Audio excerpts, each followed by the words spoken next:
to Antony and Cleopatra, Act 1, Scene 1. Let's jump right in. I love this is one of my favorite synopses on this Folger Shakespeare. Antony refuses to hear the messengers from Rome and declares that nothing matters but his love for Cleopatra. That's great. So we have the messengers here. Philo, nay, but this dotage of our generals overflows the measure.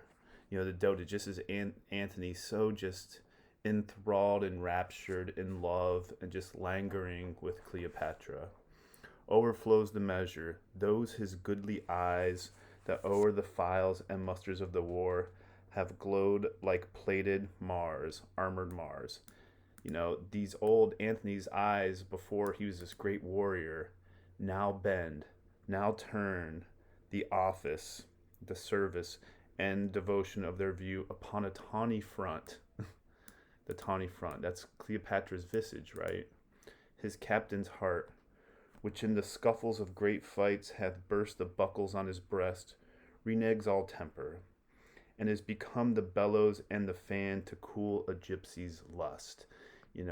The great Antony, who was a warrior on the battlefield, all he cares about right now is Cleopatra. This is great. Here's the flourish. The enter Antony, Cleopatra, her ladies, with the eunuchs fanning her. The eunuchs are her castrated servants. Look where they come. And this is important.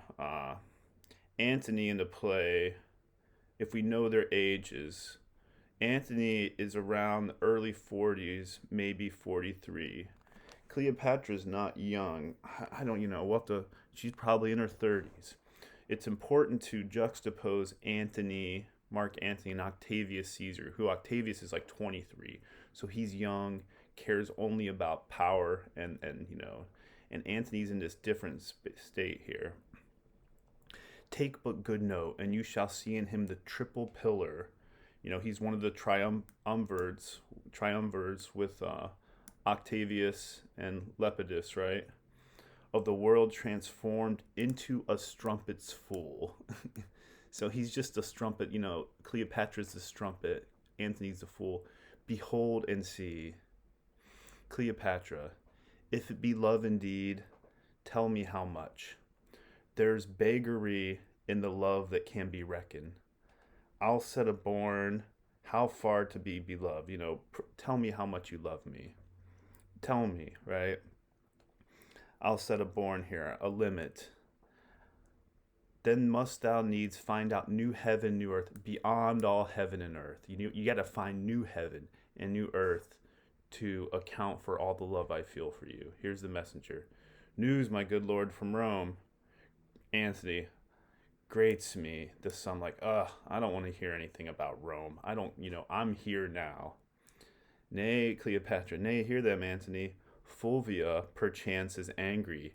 That's Cleopatra's current wife, right? Or no, Antony's current wife, Fulvia. Antony's current wife. Fulvia, perchance, is angry.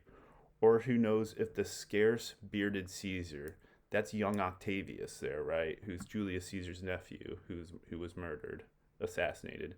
Young Octavius is 23. Have not sent his powerful mandate to you. Do this or this. Take in that kingdom and enfranchise that. Perform it or else we damn thee. This is Cleopatra's like teasing. This is Cleopatra's teasing Antony here. Oh, your wife's angry. Or Caesar, do this, do that. If you don't listen to me, I will damn thee. How, my love? Perchance, nay, am most like, you must not stay here longer. Your dismission has come from Caesar. Caesar's ordering you back, right? Therefore, hear it, Antony. Where's Fulvia's process? Summons. That's, where's Fulvia's summons? Caesar's, I would say, both. They're both calling you back. Call in the messengers.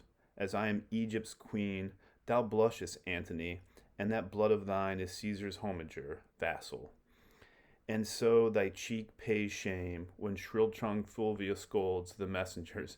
When your wife is getting on your case, I love this part here. This is a really famous part. This showcases Antony's state of mind. Let Rome in Tiber melt, right? Let Rome fall into the Tiber and melt. I don't care. And the wide arch of the ranged empire fall. Here is my space. Here is where I want to be. Here is where I belong. With you. Here is my space. Kingdoms are clay. Our dungy earth alike feeds beast as man. I like that. Kingdoms are clay.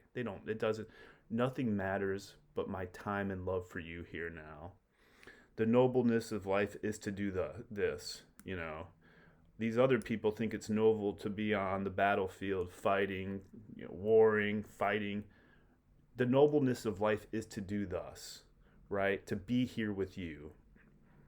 This showcases Antony's devotion, love, infatuation, everything he feels for Cleopatra.